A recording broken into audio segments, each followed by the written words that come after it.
Tetapi sepeninggalan Charles, para murid itu mencekik dan menusuk pasangan itu sebanyak 41 kali. Sebelum mereka kemudian mengukir sebuah kalimat di perutnya Lino, yaitu kalimat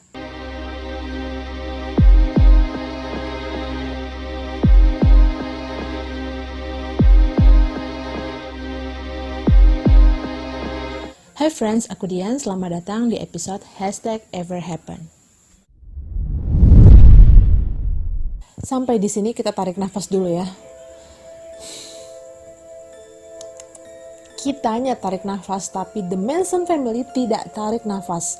Mereka dalam 48 jam langsung melanjutkan tindakan kejahatan mereka paginya ke kediaman orang lain. Charles merasa bahwa kejadian pembunuhan di rumah Sharon itu penuh dengan kecerobohan sehingga dia tidak puas. Dan kali ini dia sendiri yang menemani para pengikutnya itu untuk pergi ke kediaman pengusaha grosir yang sangat kaya, yaitu Leno LaBianca dan istrinya Rosemary. Jadi mereka melakukan aksinya di pagi hari. Dalam aksinya yang berikutnya ini, mereka mengundang 2 orang baru, yaitu Leslie dan Steve Grogan. Jadi total mereka ada 7 orang, diantaranya Charles, Susan, Patricia, Tex, Linda, Leslie, dan Steve Grogan. Awalnya The Manson Family itu mengatakan kepada pasangan suami istri ini bahwa mereka tidak akan membunuh, mereka itu hanya mau merampok. Jadi Charles menyuruh Tex untuk mengikat Lino, kemudian Charles pergi meninggalkan para muridnya di situ. Aku nggak tahu kenapa dia tiba-tiba pergi. Tetapi sepeninggalan Charles, para murid itu mencekik dan menusuk pasangan itu sebanyak 41 kali. Sebelum mereka kemudian mengukir sebuah kalimat di perutnya Lino, yaitu kalimat, ya itulah, kalian bisa baca sendiri. Kalau aku ngelihatnya seperti kalimat war, dan mereka menggunakan darah korban untuk menuliskan kalimat helter skelter. By the way, apa itu helter skelter? Kalian bakal tahu kalau kalian nonton video ini sampai habis. Jadi tetap nonton terus sampai habis ya. Nah, sampai di sini kita akan mencari tahu sebenarnya siapa sih Charles Manson itu dan apa yang diajarkan oleh Charles dan motif pembunuhannya ini sebenarnya apa. Pada masa kecilnya, Charles dijual oleh ibunya kepada seorang wanita yang ingin memiliki anak. Ibunya menjualnya demi membeli sebotol minuman keras. Kala itu pamannya yang akhirnya berusaha menemukan Charles untuk bisa dibawa kembali. Charles pun memakai nama belakang dari ayah tirinya, yaitu William Manson. Jadi Manson itu sebenarnya bukan nama family dari ibunya, melainkan nama family yang dibawa dari ayah tirinya. Menurut catatan kriminal California, Charles memang memiliki penyakit mental seperti skizofrenia, delusi, paranoid, sifat suka mengendalikan orang lain, dan memanipulasi. Pada tahun 1947, pada usia 12 tahun, Manson itu dikirim ke Gibault School for Boys di Terre Haute, Indiana. Dia banyak melakukan pencurian dan selama 20 tahun berikutnya dia keluar masuk sekolah dan penjara karena berbagai kejahatan yang dia lakukan. Jadi sejak 12 tahun Charles sudah mengenal banyak hal-hal tindak kejahatan. 21 Maret 1967 Charles dibebaskan dari penjara. Dia memberitahu petugas penjara bahwa dia itu sebenarnya tidak ingin dibebaskan. Dia bilang kayak begini sama petugas penjara. Oh tidak, saya tidak bisa pergi keluar sana. Saya tahu bahwa saya tidak bisa menyesuaikan diri dengan dunia itu. Tidak, setelah hidup saya itu sudah dihabiskan, terkunci, dan dimana pikiran saya itu bisa bebas sebenarnya. Namun akhirnya dia tetap dibebaskan. Dan setelah dibebaskan, dia pindah ke San Francisco. Nah, kalau kita membicarakan The Manson Family, kita nggak akan bisa putus dengan sejarah mengenai The 60s. Apa itu The 60s? Jadi kalau kalian menelusuri sejarah Amerika di tahun 1960-an itu banyak banget hal yang terjadi. Kala itu banyak perjuangan hak sipil itu dilakukan. Banyak protes-protes dari massa mengenai kesetaraan ras. Aku sendiri gak terlalu expert di dalam hal sejarah, tapi intinya yang mau aku kasih tahu adalah di tahun 1960-an itu banyak norma-norma itu dihancurkan, terutama berkaitan dengan hak-hak sipil antara black and white dan juga ada aturan tugas militer. Jadi kala itu Amerika lagi dalam peperangan yang makin dalam dengan Vietnam. Jadi mereka itu ingin membebaskan diri dari semua hal-hal yang kaku di tahun-tahun sebelumnya. Mereka ingin ada hak, mereka ingin ada freedom, kebebasan, mereka ingin ada deklarasi untuk hak-hak sipil Afrika Amerika. Namun justru banyak terjadi penyimpangan-penyimpangan norma yang ekstrim. Pokoknya intinya kacau lah tahun 1960-an itu. Kemiskinan dan rasisme banyak terjadi di perkotaan kulit hitam. Mahasiswa menjadi radikal dan mengorganisir demonstrasi anti perang besar-besaran, dan mereka menduduki taman dan tempat lainnya. Beberapa bahkan membuat bom, bahkan membakar kampus. Jadi ini adalah tahun yang sangat penting buat Amerika untuk membenahi budaya mereka, cara pandang mereka mengenai kesetaraan, ras, dan banyak hal-hal yang dianggap kaku sebelumnya. Dan di tahun ini juga lah terjadi kebangkitan musik folk, revolusi The Beatles, hingga lirik introspektif Bob Dylan dan Paul Simon. Nah, karena banyak terjadinya kekacauan ini, banyak orang yang saling bertentangan, penembakan di mana-mana, kemudian banyak orang yang rasis dan selalu berkelahi, pokoknya kayak gitulah ya. Muncullah sebuah budaya tandingan yang kemudian bertumbuh seiring jalannya waktu. Dimulai dari para anak muda yang mulai putus asa dengan kehidupan politik di Amerika saat itu. Mereka menyebut diri mereka para hippies. Mereka mulai membuat gaya yang bebas, contohnya seperti memanjangkan rambut ya, entah itu mau perempuan mau laki-laki semuanya panjang rambutnya. Kemudian mereka mulai menjauhkan diri dari ledakan masalah, kerumitan politik yang terjadi di tahun 1960-an. Sejak musim panas tahun 1964, kerusuhan perkotaan meletus di seluruh negeri dan terus berlanjut dan meningkat. Tahun 1968 atau pada masa itu, Martin Luther King Jr. yang menyampaikan pidato I Have a Dream terbunuh, juga dengan Bobby Kennedy. Mereka berdua adalah orang kiri yang paling terlihat dalam politik Amerika. Pada sisa tahun 60-an, yaitu musim panas tahun 1969, lebih dari 400.000 anak muda berbondong-bondong datang ke festival musik Woodstock di bagian utara New York. Mereka melakukan festival musik itu selama 3 hari. Dan mereka merasa bahwa itu adalah 3 hari yang paling harmonis dan nampaknya mewakili generasi yang menyukai perdamaian dan cinta. Jadi itulah mulai munculnya para hippies, orang-orang yang ingin mencoba pergi dari hiruk-pikuk perang, permasalahan politik, kerumitan politik, dan terlebih banyaknya itu anak muda ya. Mereka mulai mencari kebebasan dalam hal musik dan bagaimana bisa merasakan damai, ketenangan, cinta. Tapi ya kita nggak tahu cinta, kedamaian yang mereka maksud tuh kayak gimana ya. Mungkin maksudnya adalah ya pokoknya nggak bertengkar lah, pokoknya kita have fun aja. Kayak gitu. Nah itulah yang kemudian akhirnya mendorong seorang Charles Manson membentuk sebuah perkumpulan yaitu The Manson Family.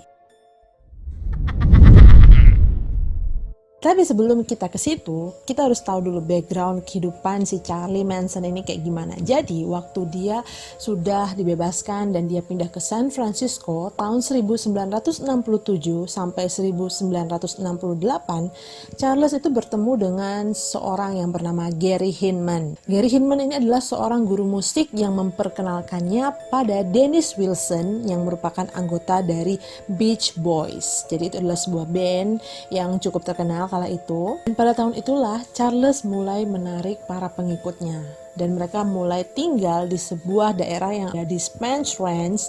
Itu daerah yang ada di perbukitan, semacam peternakan begitu ya, di daerah luar Chatsworth, California.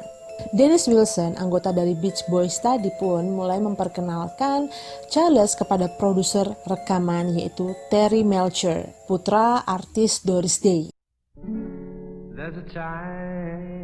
Setelah awalnya Terry itu sepertinya menunjukkan ada ketertarikan, ada minat dengan musiknya Charles, namun pada akhirnya Terry itu menolak untuk bekerja dengan Charles lebih jauh.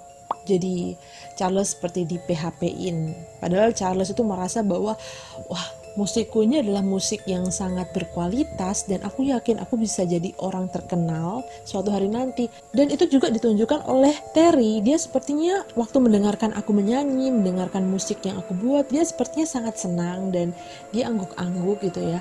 Tapi kok akhirnya dia nggak mau untuk terlibat lebih jauh dalam kerjasama membuat rekaman dengan Charles. Nah, disinilah poin yang penting teman-teman. Jadi, Terry Melcher itu sebelumnya tinggal di 10050 Shiloh Drive yang merupakan rumahnya Sharon Tate. Tapi kemudian dia pindah, rumah itu ditempati oleh Sharon Tate pada beberapa bulan setelah dia pindah. Dari sini kalian bisa kelihatan nggak motif dari Charles mengapa dia menyuruh anak buahnya datang ke kediaman Sharon Tate. Apakah dia itu zonk karena ternyata Terry Melcher itu tidak tinggal di situ lagi melainkan Sharon, namun karena udah kepalang basah datang di situ, makanya anak buahnya itu tetap membunuh orang-orang di situ. Apakah itu juga sebabnya Charles mengatakan kepada anak buahnya bahwa di malam pertama mereka melakukan aksinya itu mereka melakukan kecerobohan. Kecerobohannya itu mungkin dalam hal salah mengenali sasaran, I don't know. Tapi pada akhirnya mereka tetap membunuh Sharon Tate dan teman-temannya. Sampai di sini kalian pasti penasaran apa sebenarnya yang diajarkan oleh seorang Charles Manson kepada pengikutnya. Kok bisa ya anak-anak muda yang cemerlang belia, yang mereka itu manusia yang punya akal pastinya ya. Tapi kok mereka tuh bisa dan mau melakukan apa yang disuruh oleh Charles, bahkan walaupun hal itu tuh hal yang keji. Apakah mereka di brainwash? Seperti apa? Jadi Charles itu mengatakan pada pengikutnya bahwa dunia ini akan kiamat. Dan cerita mengenai kiamat dunia ini sudah dituliskan di dalam lagunya The Beatles yang berjudul Helter Skelter.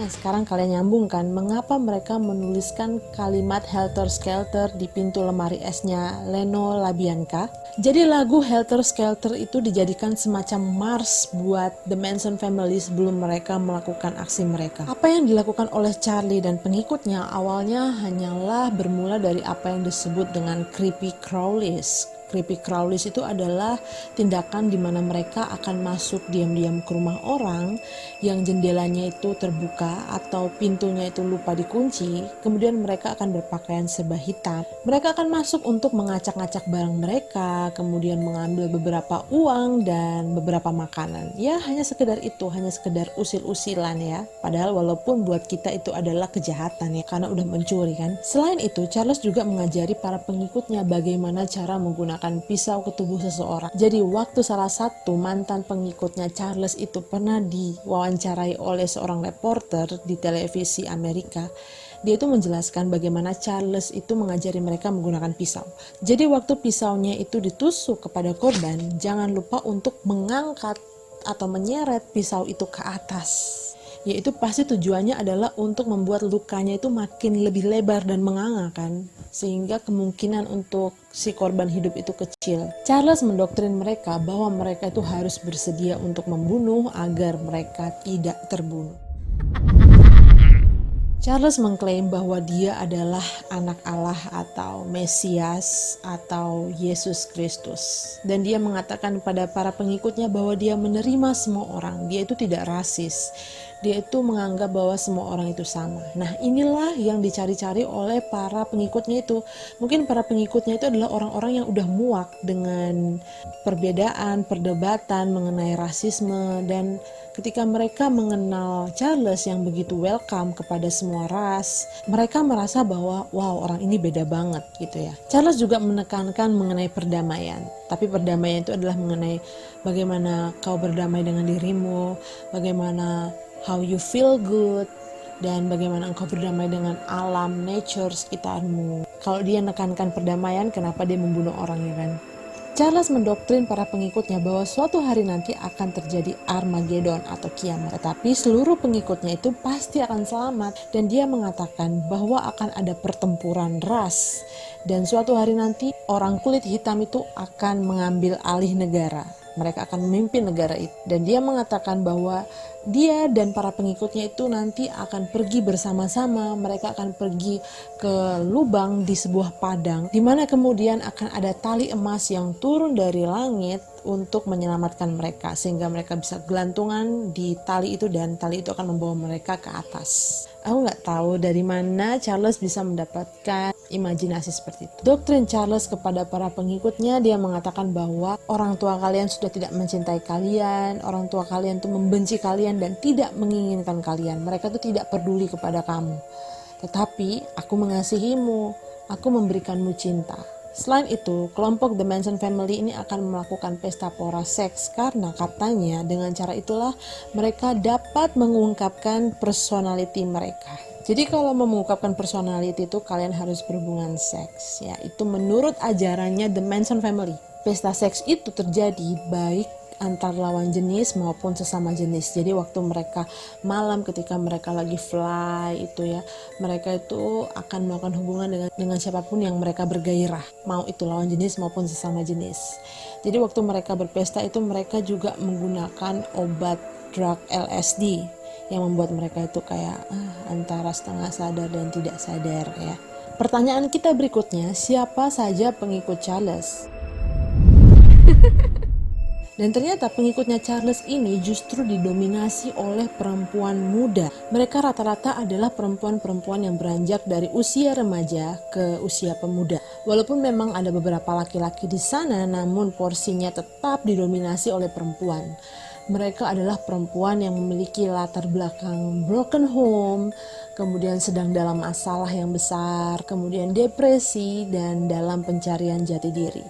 Mereka masih belum tersetting ya, istilahnya kalau kayak mesin tuh mereka belum dapat settingan yang benar. Dan Charles memilih mereka yang sangat rentan itu. Ketika media menanyai beberapa pengikut Charles yang tidak terlibat dalam pembunuhan malam itu mengenai apa alasan yang membuat kalian itu mau melakukan apa saja yang dikatakan oleh Charles, salah seorang perempuan mantan pengikut Charles itu mengatakan bahwa mereka itu merasa bangga ketika mereka melakukan sesuatu dan hal itu dianggap adalah bentuk sumbangsi mereka kepada kelompok. Jadi kayak, oh dia melakukan itu untuk kita, kayak gitu ya. Mereka merasakan ada ikatan yang begitu kuat di antara keluarga Manson atau The Manson Family. Seorang perempuan yang telah terdoktrin sampai mengatakan hal ini. Ketika seseorang harus dibunuh, itu tidak ada masalah. Lakukanlah itu dan lanjutkanlah hidupmu. Menurut penelusuran kronologi hal-hal yang pernah dilakukan oleh The Manson Family, ternyata pada Juli tahun 1969, itu 1 bulan sebelum pembunuhan di bulan Agustus itu ya, The Manson Family itu pernah membunuh Hinman. Hinman itu siapa? Ingat nggak? Guru musik yang pernah kenalan sama Charles. Hinman dibunuh oleh pengikut The Manson Family, yaitu Bobby Beausoleil, ditemani oleh anggota The Manson Family lainnya yaitu Mary Brunner dan Susan Atkins. Ternyata Susan juga terlibat di dalam pembunuhan yang satu ini ya. Pembunuhan itu dilakukan atas perintah Charles. Jadi dari sini makin jelas ya motif dari Charles itu kenapa dia memilih alamat-alamat itu. Itu karena ada suatu dendam pribadi dia mengenai kekecewaan dia akan cita-citanya menjadi seorang musisi terkenal. Tapi dia hanya diberi harapan palsu, jadi ya gitu deh, dia nekat akhirnya. 1 bulan kemudian, seperti yang kalian sudah tahu yang aku ceritakan di awal tadi, bulan Agustus tepatnya di tanggal 8 sampai tanggal 9, The Manson Family melakukan aksinya kepada Sharon Tate dan Leno LaBianca dan istrinya. Setelah kejadian itu, Los Angeles mengalami lockdown. Zaman itu belum ada corona ya, tapi sudah ada istilah yang namanya lockdown. Jadi situasinya ya you know lah kayak gimana sih lockdown itu. Suasana kota yang sangat sepi, gak ada satupun orang yang berkeliaran di luar. Semua orang bersembunyi dalam rumah, mencoba mengamankan dirinya, karena semua orang ketakutan saat itu ya. Jadi apa yang dilakukan oleh The Manson Family ini benar-benar menimbulkan teror yang besar bagi Los Angeles. Orang-orang sampai ramai-ramai membeli anjing penjaga dan sistem alarm untuk rumah mereka. Orang-orang juga mulai membawa senapan kemana-mana dan mereka merasa yakin bahwa mungkin aku yang selanjutnya nanti akan jadi target. Bagaimana kelanjutan nasib The Manson Family? Apakah mereka sempat menjadi buronan untuk waktu yang cukup lama? Ternyata tidak juga, karena pada bulan Oktober tahun 1969, Charles dan pengikutnya itu ditangkap di lokasi terpencil lainnya yang disebut peternakan Barker atas dugaan pencurian mobil. Jadi waktu itu mereka ditangkap belum atas tuduhan pembunuhan, tapi mereka hanya sebatas pencurian mobil. Karena mungkin waktu itu polisi belum mengusut sampai tuntas dan belum mengetahui dan menemukan bahwa sebenarnya The Manson Family inilah pelaku 3 pembunuhan besar yang terjadi di California. Selanjutnya tanggal 6 November 1969, anggota The Manson yaitu Susan Atkins menjadi anggota yang pertama didakwa atas pembunuhan Hinman. Ketika di dalam sel, Susan sempat memberitahu teman narapidananya bahwa mereka melakukan itu karena mereka ingin melakukan kejahatan yang akan mengejutkan dunia, dan dunia harus berdiri dan memperhatikan mereka. Pada tahun 1969, Bobby Beausoleil dihukum karena pembunuhan Gary Hinman. Dia menjalani hukuman seumur hidup. Pada tanggal 16 Juni tahun 1970, uji coba dimulai untuk Charles, Susan, Patricia, dan Leslie. Pada tanggal ini juga Charles muncul di pengadilan dengan ukiran X di dahinya, ya seperti yang kalian bisa lihat nih. Dia membela diri di pengadilan dengan bantuan pengacara Irving Kanarek. Pada bulan Agustus tahun 1970, Linda Kasabian diberikan kekebalan atau imunitas sebagai imbalan atas kesaksiannya terhadap Charles dan yang lainnya. Pada tanggal 29 Maret 1971, Charles, Patricia, Susan, dan Leslie, dan juga Tex menerima hukuman mati.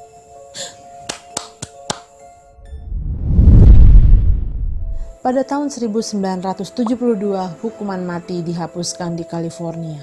Terus gimana dong The Manson Family yang udah membunuh itu? Hukuman untuk The Manson Family diubah menjadi penjara seumur hidup. Oke. 21 April 1972, Bruce Davis dihukum karena pembunuhan Hinman. Jadi ada anggota The Manson yang lainnya yang juga terlibat dalam pembunuhan Hinman, sang guru musik ini, dan dia menjalani hukuman seumur hidup. 24 September 2009, Susan Atkins meninggal di penjara. 19 November 2017, 2 hari setelah dibawa ke rumah sakit, Charles dalam usianya 83 tahun meninggal karena sebab alamiah. Jadi itulah akhir kehidupan seorang Charles. Tanggal 13 Maret 2018, setelah 4 bulan jenazah Charles itu diperebutkan, akhirnya Jason Freeman menang dalam persidangan yang mengklaim bahwa dia adalah cucunya Charles. Cucu dari perempuan yang mana ya? Nggak tahu, tapi yang jelas selama 4 bulan jenazah Charles itu sempat jadi rebutan ya. Ingat kan yang aku bilang di video-video sebelumnya mengenai sindrom menyukai orang yang ada di penjara? Mungkin Charles itu diperebutkan oleh mereka yang sangat mengidolakan Charles dan memiliki sindrom itu. Dan tanggal 8-9 Agustus kemarin, keluarga Sharon Tate dan juga keluarga korban lainnya itu memperingati 50 tahun sesudah kejadian yang mengerikan itu. Oke, sampai di sini akhir dari cerita seorang Charles Manson yang merupakan pendiri dari The Manson Family, apa yang dia ajar dan apa yang sudah dia lakukan. Semoga kalian semua bisa clear dan bisa mengambil satu pelajaran dari hal ini ya. Oke, kita ada di ending video. Terima kasih untuk kalian semua yang masih setia mendengarkan video ini sampai habis. Kita ketemu lagi di episode #everhappen selanjutnya. Bye-bye. Hai friends, terima kasih sudah menonton episode #everhappen hari ini. Gimana, seru kan? Kalau suka, pastikan kalian tekan tombol subscribe dan lonceng karena setiap minggunya aku akan membagikan real story ke channel ini. Oke then, I'll see you friends.